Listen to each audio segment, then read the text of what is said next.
My name is Eli Jacobs, and I swear to you, my life is like an over-caffeinated screenwriter's fever dream. I'm 37 now, but 8 years ago, my parents kicked me out of their lives with all the subtlety of a trash collector on a tight schedule. My crime? I told them I was dropping out of law school to launch a software company.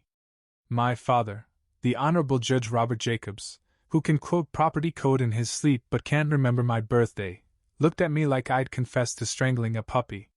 He said I was throwing my future in the gutter. My mother, Linda, clutched her pearls, literally, and asked if I'd been experimenting with drugs. They made it clear I was an embarrassment to their curated, country club existence. So I left. Not dramatically, no door slamming or movie monologue. Just me, a duffel bag, and a polite, "I'll see myself out." I didn't see them for almost a decade. In those years, I did exactly what they said I couldn't. My little, frivolous project became Glasshouse Systems, a software firm worth more than their combined investments, and then some. And once it sold, I did the most cliché Silicon Valley thing I could think of. I bought a vineyard. I know. I'm aware of how that sounds. But I wanted a place where no one would lecture me about optics. A place where the loudest thing was birds, not my mother's sigh of disappointment. That morning, I was walking the rows of vines, coffee in hand, feeling the kind of quiet satisfaction that comes only when you know your parents have no idea how well you've done without them. Then my phone rang. Unknown number. I should have let it go to voicemail. But there's this tiny masochistic streak in me, the part that likes poking old bruises to see if they still hurt. So I answered. Eli? Her voice. High and pinched, like she'd been sucking lemons all morning. Mom, I said, neutral. She didn't waste time on pleasantries. We have wonderful news, she began, her tone dripping with the sugary poison she reserves for conversations where she's about to demand something outrageous. Megan is engaged. To Brandon Pierce. You remember Brandon, don't you? Ah, yes. Brandon Pierce. The trust fund lumber heir who once told me, computers are a fad. A real visionary. Sure, I said. The guy who thinks a modem is a type of fish. She ignored me. They'll be married here, at your vineyard. June 10th. It's all settled. I actually pulled the phone away to make sure I'd heard that correctly. You're informing me? A huffy sigh. Eli, this isn't about you. This is about family. Megan deserves a beautiful venue, and your property will lend just the right atmosphere of... Of what? I cut in. The atmosphere of the son you disowned because you didn't want your friends to know I exist? Her voice went flat. I am not going to argue about ancient history. The invitations are printed. The caterer is booked. You will, of course, accommodate us. I took a deep, steadying breath. The vineyard stretched around me, my vines, my land, bought with money she claimed I'd never have. And for the first time in years, I felt that familiar, prickling rage. Only this time it wasn't mixed with shame. No, I said. A silence as cold as the Oregon wind. Excuse me? No, I repeated. That's not happening. The sugary tone vanished like a magic trick. You selfish little boy, she spat. This is why we cut you off. You've always been petty. You will not embarrass this family in front of the Pierces. Do you understand me? I'm sorry, I said brightly. Did you think you were talking to the Eli who used to pay rent with coins out of his car cup holder? He doesn't live here anymore. And I hung up.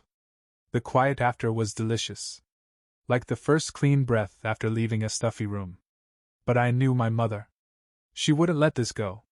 She'd already sent those invitations, probably with a smug little note about how our vineyard is a perfect backdrop.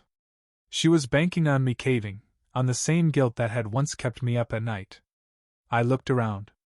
The vineyard felt more mine than ever. If they thought they could just waltz back into my life and commandeer my home, they were about to learn that I had become everything they feared, successful, stubborn, and absolutely unwilling to be their stage prop. After I hung up on my mother, I stood there in the vines, phone still in my hand, the sun turning the dew on the leaves into tiny mirrors.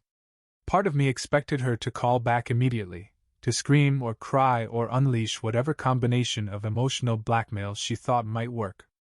But there was nothing. Just the quiet and the taste of old adrenaline on my tongue.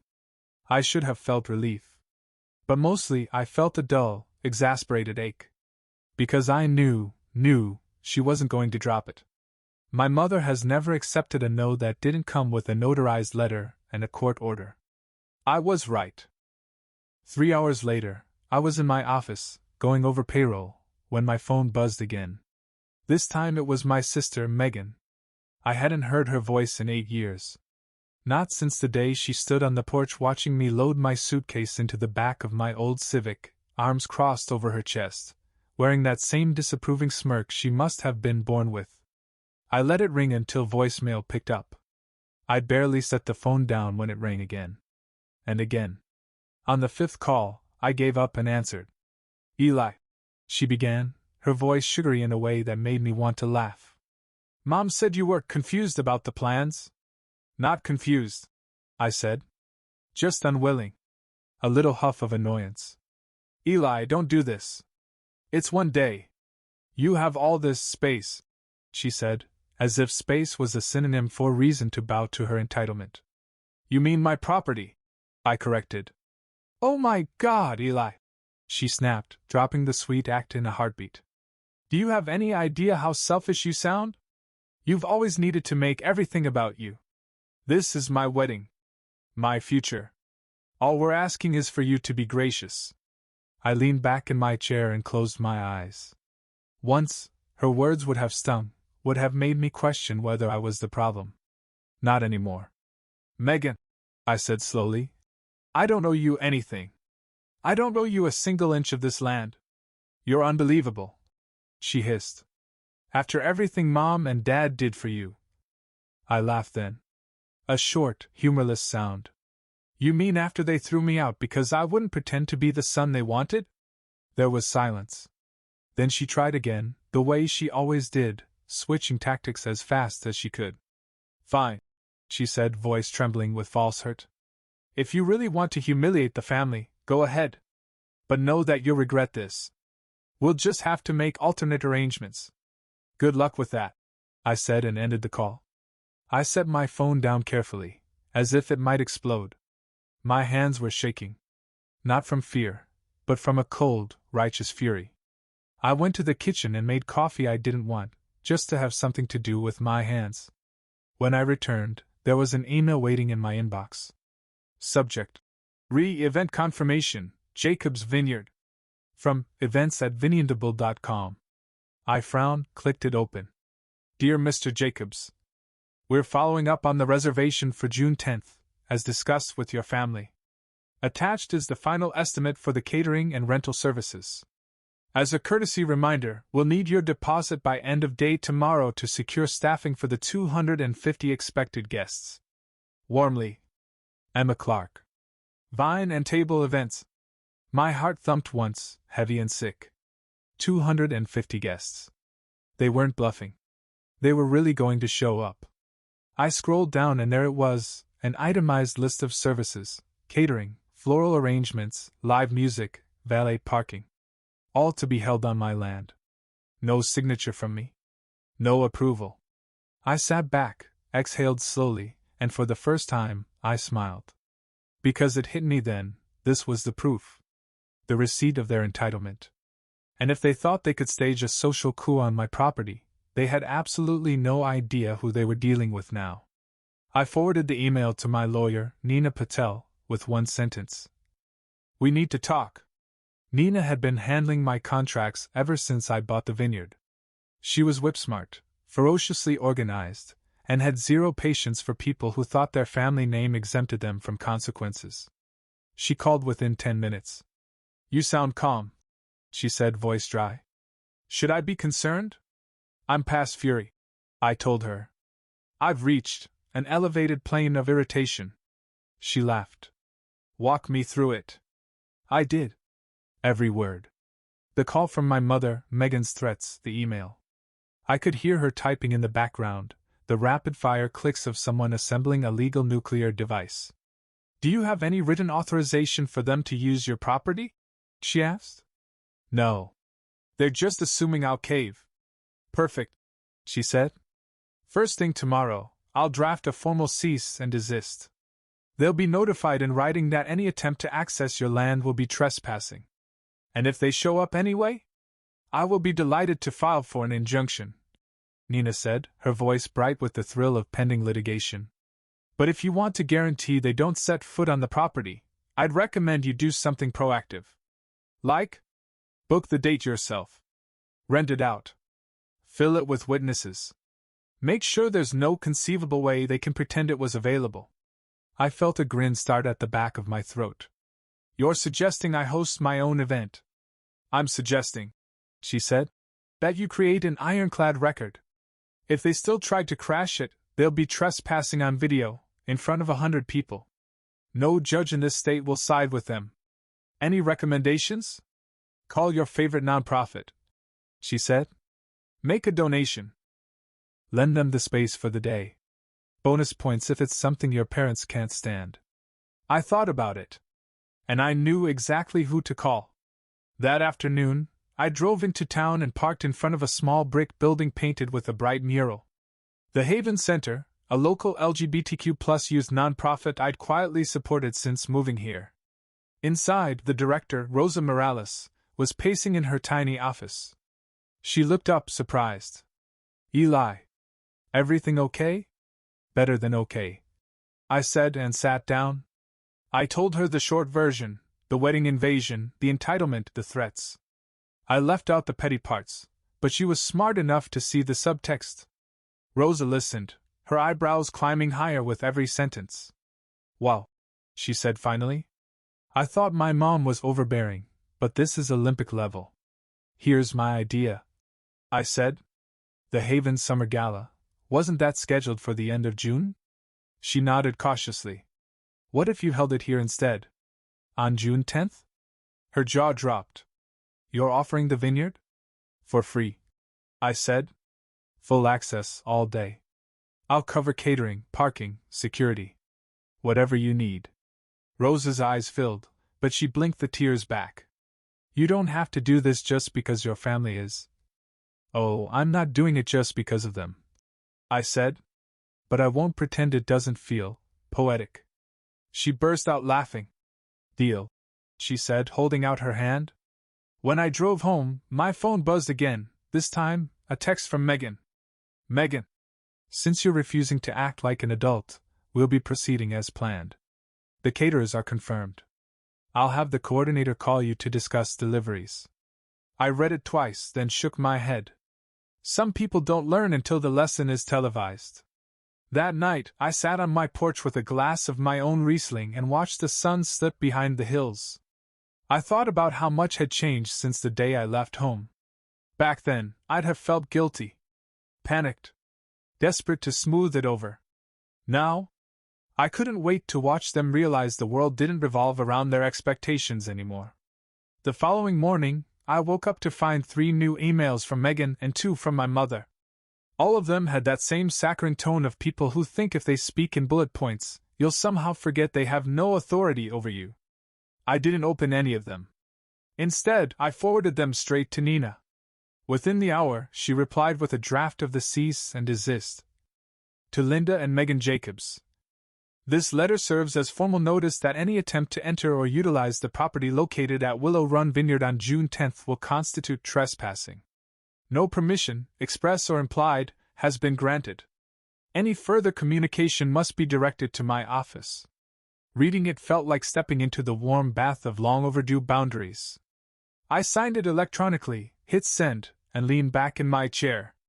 For a moment, I let myself imagine how they'd react when they opened it. My mother, eyes wide with outrage. My sister, clutching her phone in disbelief that the world dared say no to her. It was a pleasant thought. That afternoon, I drove out to meet Rosa and her team to finalize the gala logistics. When I pulled up, she was standing near the main barn with 2 volunteers, waving a clipboard like a conductor's baton. Eli, she called, beaming. You're a legend. I held up a hand. Please save the compliments for when you see the invoice. One of the volunteers, A wiry kid with a nose ring and a t-shirt that said "Queer Joy is Revolutionary" grinned at me. Your family really tried to commandeer your property for a wedding? Apparently, I said. They thought my silence meant agreement. Rosa shook her head. Entitlement is a hell of a drug. We walked the grounds together, mapping out where the stage and tents would go. Every detail felt like a deliberate declaration that this land belonged to me, and that I would decide who it welcomed. Do you want the big lawn cleared? Rosa asked, tapping her clipboard. We're thinking of putting the banner there. Yes, I said, picturing my mother's expression. Absolutely. I didn't say what I was really thinking, that I wanted the banner visible from the road, so when the limousines inevitably tried to drive up, they'd be greeted by a 30-foot sign that read, Pride in the Vines, June 10th. It was, in a word, perfect. By the time I got home, Nina had emailed again. Subject response from opposing counsel. I clicked it open. Eli. As anticipated, their attorney, some junior partner at a family law firm, claims you misunderstood the situation, and that your sister is proceeding with wedding preparations. I'll handle them. In the meantime, do nothing. Let them walk straight into their own mess. I couldn't help it. I laughed out loud. Because it was all so predictable. They'd spent their entire lives assuming the rest of us would absorb their decisions without question. That if they spoke with enough authority, reality would bend around them. But this time, reality had lawyers, and a signed contract with a nonprofit, and a permit from the county, and security staff trained in politely escorting trespassers off the premises. That evening, I poured a glass of wine and called my best friend Arlo, who'd been my roommate back when all I could afford was a mattress on the floor of a damp studio apartment.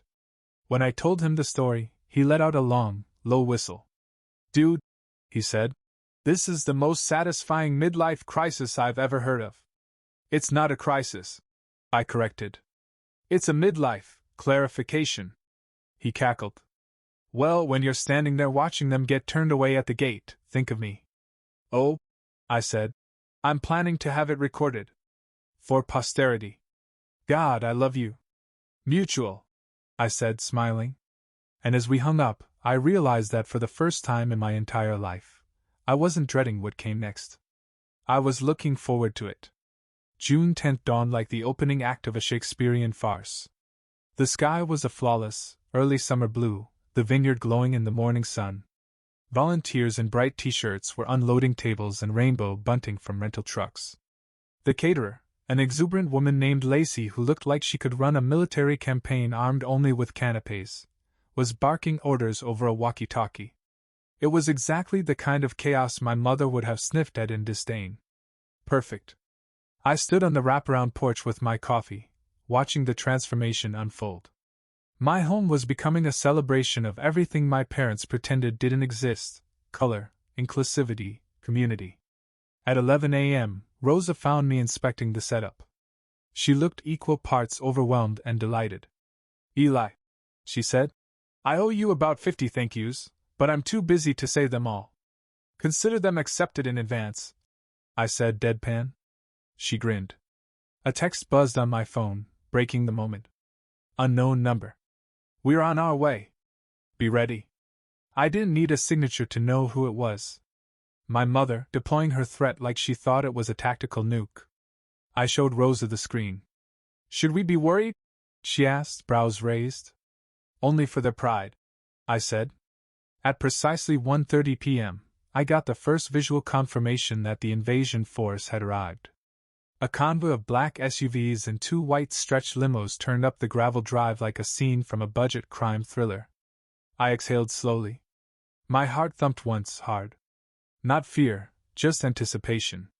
Rosa joined me by the gate, clipboard in hand.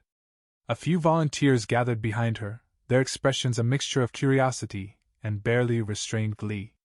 The lead limo door opened. My mother emerged in a pale pink suit, hat pinned into place like she was auditioning for a royal wedding B-roll. Her mouth set in a line so thin it looked like it might snap off her face. My father climbed out next, wearing the same glowering expression he'd perfected over decades on the bench. And then Megan stepped out, draped in an ivory gown so over the top it looked like it needed its own zip code. They didn't see me at first. They were too busy gawking at the rainbow flags, the pride banners, the long rows of tables already filled with guests in bright colors and high spirits. Finally, my mother's gaze snapped to mine. "Eli!" she shrieked, her voice slicing across the courtyard. "What is this?" I stepped forward, hands in my pockets, my tone as mild as I could make it. "A community fundraiser," I called back. "The Haven Center's summer gala. You're trespassing. You selfish bastard," she spat, advancing toward the gate. "You think you can humiliate us? You think this spectacle is going to stop anything?" I held up my phone. "Nina Patel, my attorney, would like me to remind you that this is legally reserved, and any attempt to cross this gate will result in immediate police involvement." My father's face turned an interesting shade of maroon. "This is your sister's wedding day," he thundered. "Do you have any idea how many important people are coming? You will let us through." Behind them, more cars were arriving, guests in formal wear stepping out, bewildered at the sight of a pride event instead of white chairs and flower arrangements. It was like watching the air hiss out of a giant balloon. Then Megan stepped forward, her hands balled into fists. "You always had to ruin everything," she hissed, loud enough for the volunteers to hear. "You couldn't stand that I was finally getting what I deserved." "You mean someone else's property?" I asked, raising my eyebrows. "You never deserved this. You assumed it." She shook her head, trembling. "I hope you're happy," she said, voice breaking.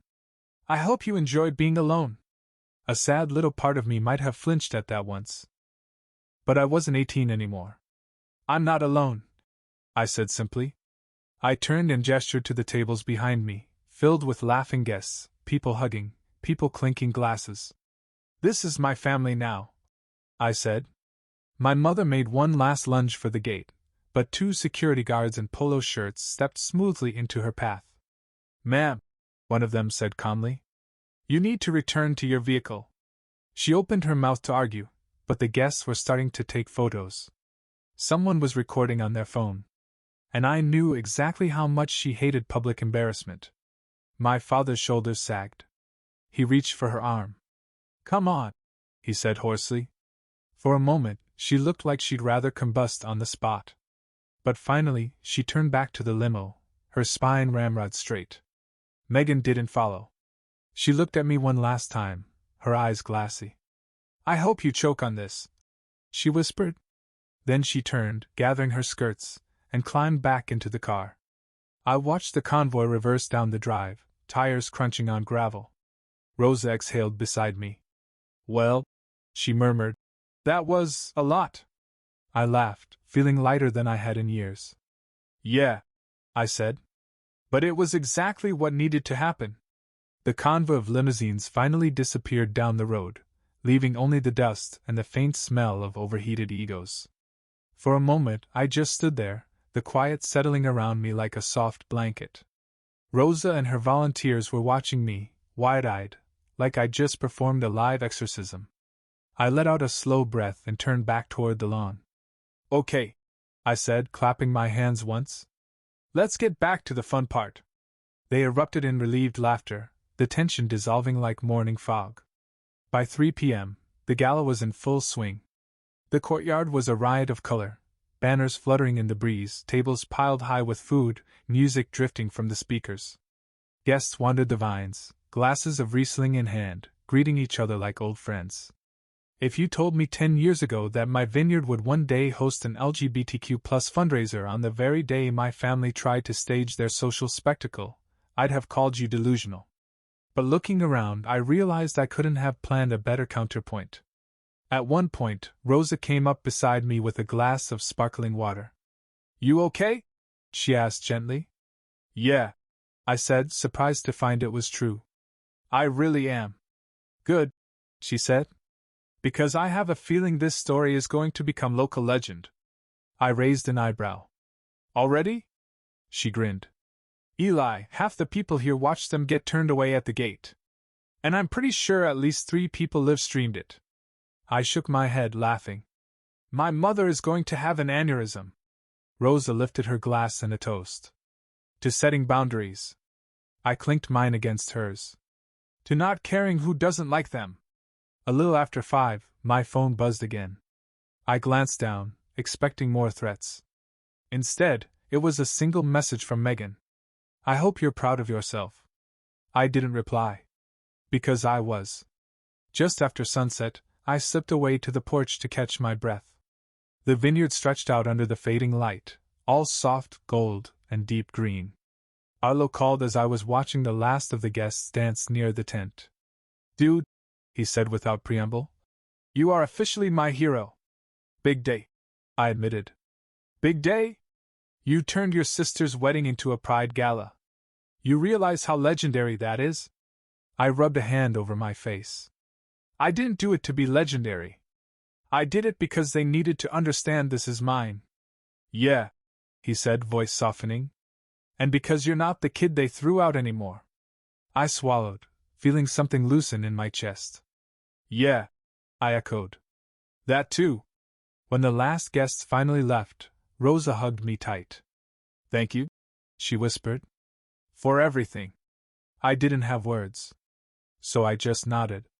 And as I stood there, listening to the crickets in the vines, I realized the day hadn't been about revenge as much as it had been about reclamation.